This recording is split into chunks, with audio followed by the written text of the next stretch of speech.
Welcome to EPG Pathshala.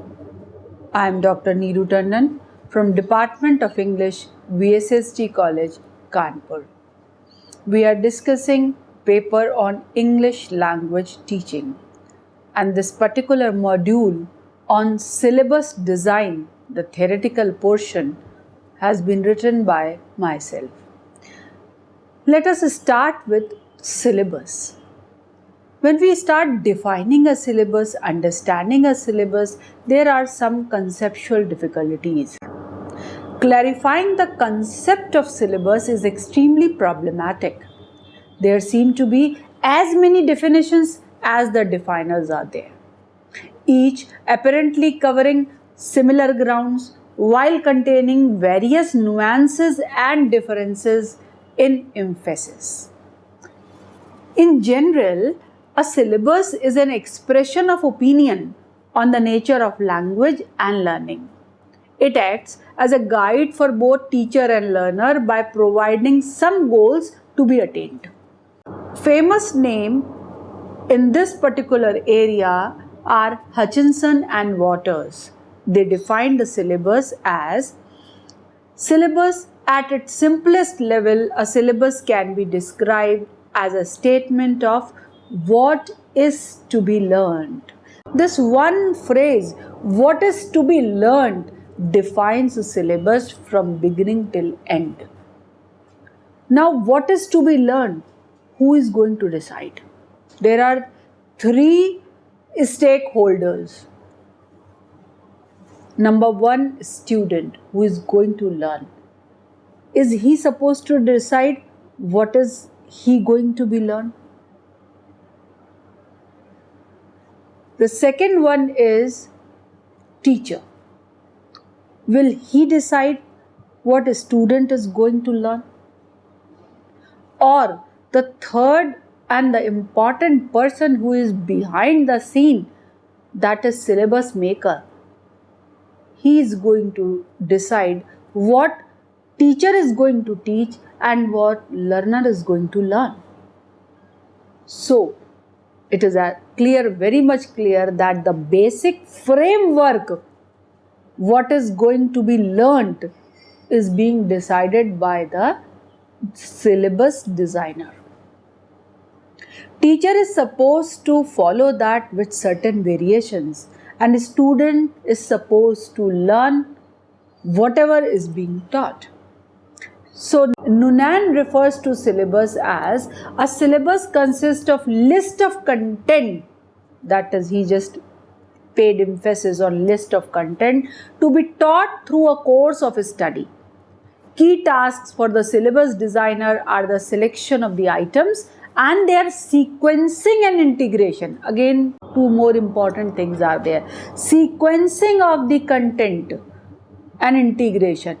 How many things should be integrated and what should be the sequence, which should be taught first, which should be taught afterwards. That is also to be decided not by teacher but by the syllabus designer. So those things which are supposed to be taught first will be put in unit 1, then the rest of the things will take place in the rest of the units. Stern defines a syllabus as connected with content, structure and organization. For Lee, syllabus is essentially a statement of what should be taught. As others also said, year by year through language, syllabuses often also contain points about the method of teaching and the time to be taken. Having a syllabus is a necessity because, as Hutchinson and Waters state, language is a complex entity and we have to have some way of breaking down the complex into manageable units. This gives moral support to the teacher and learner. The knowledge that is going to be exposed to the students has to be organized and sequenced. A syllabus can also be seen as a summary of the content to which learners will be exposed according to Yale. It is seen as an approximation of what will be taught and it cannot accurately predict what will be learned. Now take care. Syllabus can only decide what will be taught. and not what will be learned. This depends upon the rest of the two units, that is teacher and mostly on student. Syllabus maker designs the syllabus, teacher tries to implement it, but finally the major work, what is to be learned, is going to be decided by the learner and not by the teacher or the syllabus designer. The design of syllabuses, let us discuss that also. Syllabuses are concerned with the specification and planning of what is to be learned, frequently set down in some written form as prescriptions for action by teachers and learners. When one acquires a syllabus, either in the form of an institutional document or as a textbook, it is as well to reflect on what it is that one is buying. Syllabus, when we take it as an expression of opinion on the nature of language and learning, it acts as a guide for both teacher and learner by providing some goals to be attained. At the simplest level, when we say that it is a statement of what is to be learned, we must be very careful that this planning is accordingly made for the benefit of the learner only. Now, syllabus design has been taken as a critical process because there is one more word in this category, that is curriculum. Curriculum or syllabus is concerned with content, objectives and sequence. Candelen, Breen, Ellen and Yelden seem to include also instruction and methodology. Syllabuses can be broadly or narrowly defined. Broadly defined, we may expect them to offer information about particular audiences of learners, their target needs for learning the subject matter in question, from which are derived their objectives, and their state of knowing at the commencement of the syllabus activation. If we define them narrowly, then perhaps locally at the level of a school or even a particular class rather than any larger institutional frame, such syllabuses are restricted to mere collection of items of content derived from a special view of the subject. We have discussed mentioned another word, curriculum, with reference to syllabus. Now let us take both the words simultaneously. The term curriculum is open to a variety of definitions. In the narrowest sense, it is synonymous with the term syllabus. We can say there is no difference between curriculum and syllabus. They may be just another word for syllabus. As in the specification of the content and the ordering of what is to be taught, they are same.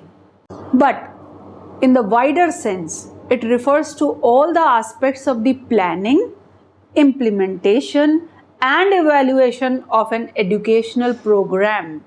The why, how and how well, together with the what of the teaching learning process, is also included according to Finney. Now, what is the difference if we just want to make a difference between syllabus and curriculum? What is that? Curriculum is wider as compared with syllabus, because curriculum it contains the time also, within how much time that syllabus is going to be completed, then what are the other factors, how it will be managed, who will teach, and what kind of other things or teaching material or tool will be included. That is all part of the curriculum. It covers all the activities and arrangements made by the institution throughout the academic year to facilitate the learners and the instructors. Syllabus is limited to particular subject of a particular class. Now, another question comes, why do we need a syllabus? Yes, generally every examination has its syllabus, every course has its syllabus. That is a statement of the subject matter, topics, areas to be covered by the course leading to the particular examination. Students and teachers, they consult the syllabus in preparation for an examination, and very often the teaching of a course will be strictly guided by the syllabus in question. The term course of study, curriculum, program often cover more or less the same things. If thus replaces the concept of method, and the syllabus is now seen as an instrument by which the teacher, with the help of the syllabus designer, can achieve a degree of fit between the needs and aims of the learner as social being and individual, and the activities which will take place in the classroom. Now ultimately, what is the aim? Aim is to make him a proper user. So if that is achieved with all these things, then syllabus is of course needed. It is thus a necessity in terms of providing educational services to the community in a proper manner, in a methodical manner, where teacher is responsible for completing this syllabus for the welfare of the student. So there is a chain, a link, and everybody is doing his or her job. Now, what are the ideas to keep in mind when choosing a syllabus design? Two. One is that no single type of syllabus is appropriate for all teaching settings. Why?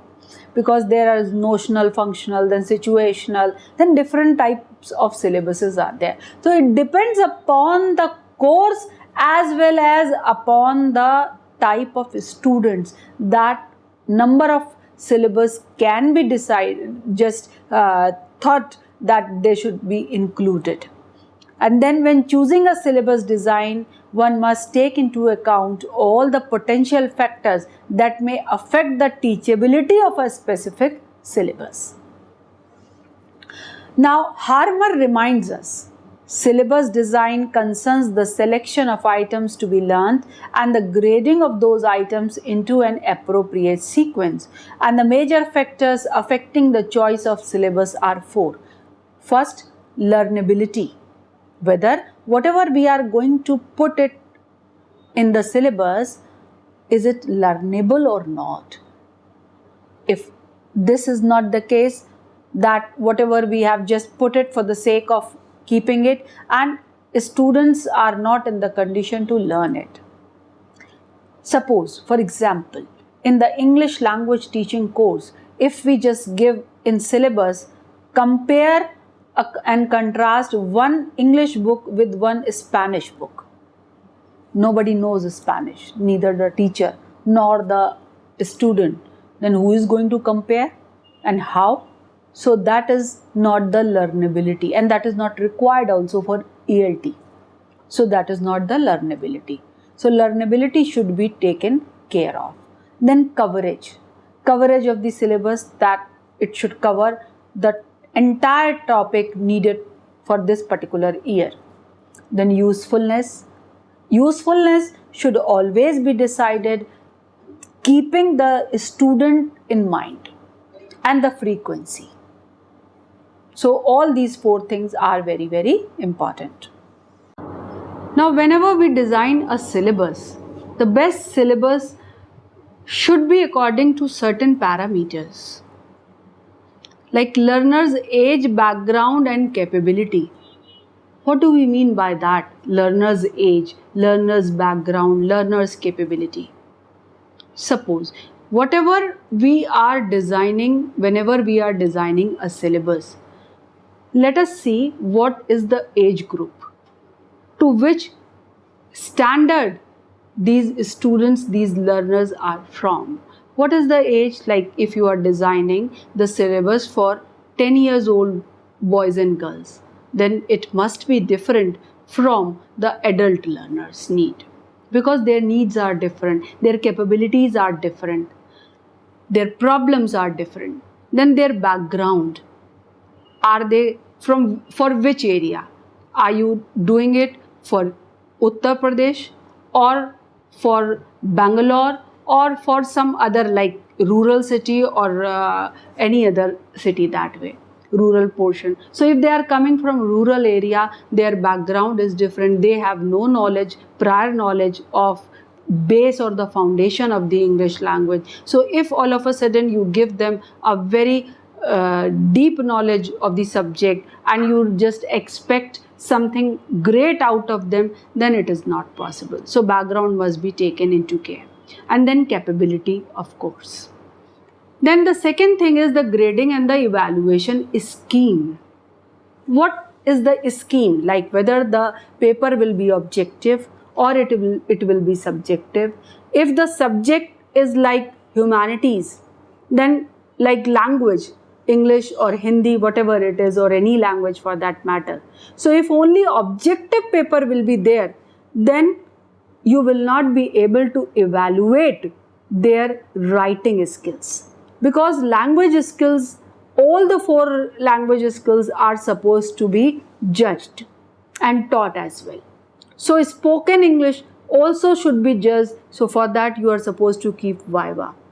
So written skills should be judged. For that you are supposed to have the subjective paper. So that grading and the evaluation scheme is very, very important to decide how and in what manner the syllabus will be taught. Then materials to be used. Whatever we are going to use as a material, teaching aid, is it the textbook, or we are going to use the technology for that? Various softwares are being used, some videos, some films. So what we are going to use, it should be decided at this particular time. It should not be left on the free will of teachers or the students only. Then topics to be covered. Any particular, like I am planning 19th century English literature. There are plethora of writers. Which writers we are supposed to cover? There should be some symmetry, like some prose writers, some drama, some poetry. So every area should be covered in that. In the same way, when we define the agenda, the timetable, the schedule, so which topic requires how many minutes or days or periods, that should also be known by the person who is designing the syllabus. So only he can decide about the timetable or the schedule. And working bibliography, if you will give them very hi-fi books that is above their standard, then that is of no use. So bibliography should be always designed with a very conscious mind that those books should be mentioned which are really useful for that particular student, for that particular group of students, and they can be benefited by those books. They should be direct books, not only reference books, but the textbooks and the reference book. Always the working bibliography should be in contact with that. There should be a relationship between the two, and then only a syllabus will be a good syllabus. So a syllabus is needed, no doubt. Concept of the syllabus for second language teaching has been widely recognized because of the initiation of more complicated theories of language and language learning, as well as detection of the variety of learners' needs, wants, and aspirations. Accordingly, a syllabus is needed in order to produce pragmatic efficiency or economy of time and money, and pedagogical efficiency, that is, economy in the management of the learning process. Instruction provided in an institutional setting is assumed to be a more efficient method of dealing with learning than allowing the learner to proceed in a non-structured environment. The syllabus is needed for classroom instructions also, and because a teacher needs a particular syllabus for a particular class to fulfill the aims and objectives. We know there are various types of syllabus, but the thematic study shows that the rationale is focus on the meaning of language, rather flexibility in content choice. So whenever you are as a teacher, you are going to choose the type of syllabus, always keep these things in mind, that flexibility in task and activities, themes related to students' level and interest, variety of topics and text types, scope for recycling learning and ideas, and finally balance and progression of skills within each unit. Often a question is asked, should a syllabus be explicit, and if so, to whom? A syllabus in ELT must be explicit for the teacher and should be at least partially produced by him. When the teacher participates in syllabus production, it ensures complete understanding of the end project. A syllabus can be more or less explicit for the learner also. The learner must have some idea of content, but the amount of input he or she has into determining either ends or means depends on educational background, age, type of program, and a host of other factors. Like a class 5th student, you cannot expect that he will decide what the syllabus should be. But when a student is going for his PG or for research purpose, he should have a liberty to participate in the syllabus design. A syllabus must be seen as making explicit what will be taught, not what will be learned. A range of outcomes must be expected. A first stage syllabus for a specification of content does not constitute an expression of objectives for a given group of learners, but rather a summary of the content to which learners will be exposed. The syllabus designing, what are the trends for that? To design a syllabus is to decide what gets taught and in what order. So the choice of a syllabus is a major decision in language teaching. A syllabus based on an acquisition theory of learning, however, would emphasize unanalyzed and carefully selected experiences of the new language. Candlin and Breen, who belonged to the Lancaster school, represented the first trend of syllabus designing. The school of thought has strongly reacted against the notion of a fixed syllabus which can be planned, preordained, and imposed on teachers and students. For this group, it is not a choice between a structural and functional syllabus. They regard the syllabus as open and negotiable. Candlin even more radically rejects a syllabus which requires learners to bank received knowledge and to attain predetermined states of knowledge. He proposes a syllabus which encourages learners to explore ways of knowing, to interpret knowledge, and to engage in dialogue. Such a syllabus is interactive syllabus. Such a syllabus is a problem-solving syllabus. So syllabuses are social constructs produced in interdependent in classrooms by teachers and learners. Understood in this way, ideally, syllabuses become retrospective records rather than prospective plans. Now, there is a connection between syllabus and teaching methodology. To achieve this, without losing the benefits of a well-designed syllabus, Vidya-mitra makes a conceptual distinction between syllabus and teaching methodology. The syllabus provides the framework with a good deal of latitude for teaching learning activities because Vidya-mitra separates the concept of syllabus, which is confined to content specification, from teaching methodology, which is not part of his syllabus concept.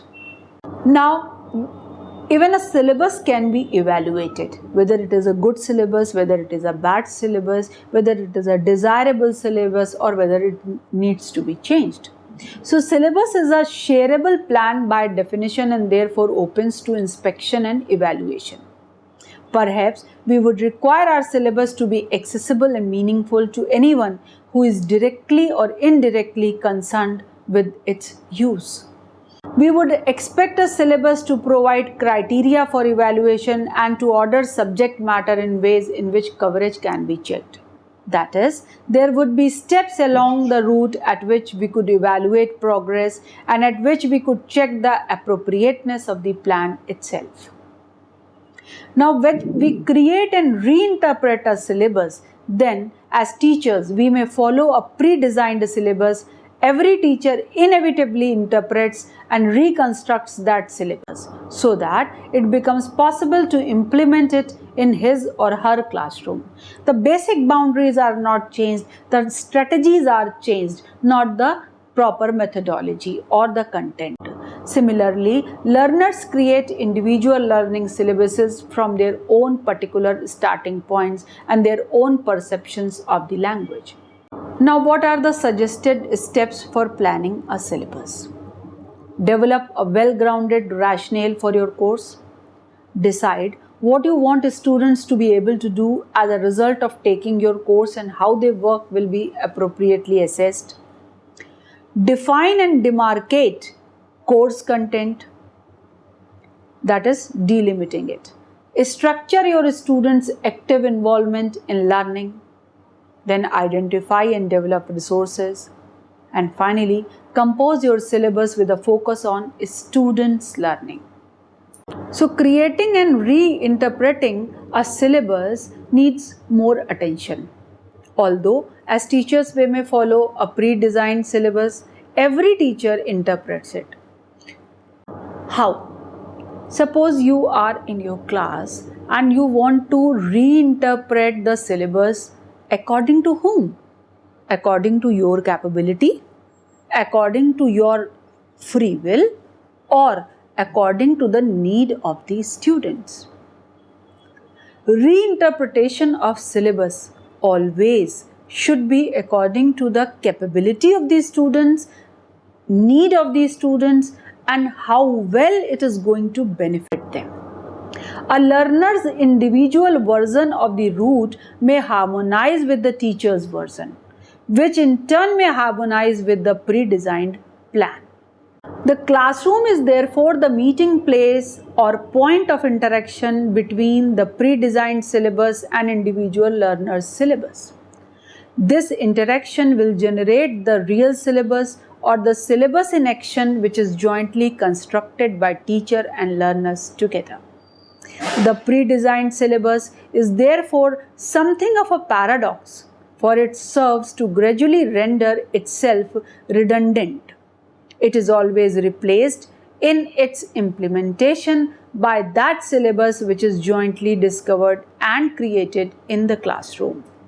To sum up, we can say that syllabus is something that is desired, not only for giving an bird's eye view to the student who is there to choose the course, because most of the students they choose the course according to the syllabus, what they are going to learn out of that. But it is also important because within a given framework of time and period, those things, the learning objective should be achieved. And how it should be achieved, that also can be decided if the well-framed syllabus is there. What are the various good books that students are going to consult, and their learning will be based on that. How teachers will use the technology for this purpose, and what will be the methods of evaluation, whether the desired learning objects have been achieved or not. All these things are part of the well-designed syllabus. So syllabus designers are always important point. They are the important factors of the education process. Keep learning, keep smiling. Thank you for visiting EPG Pathshala.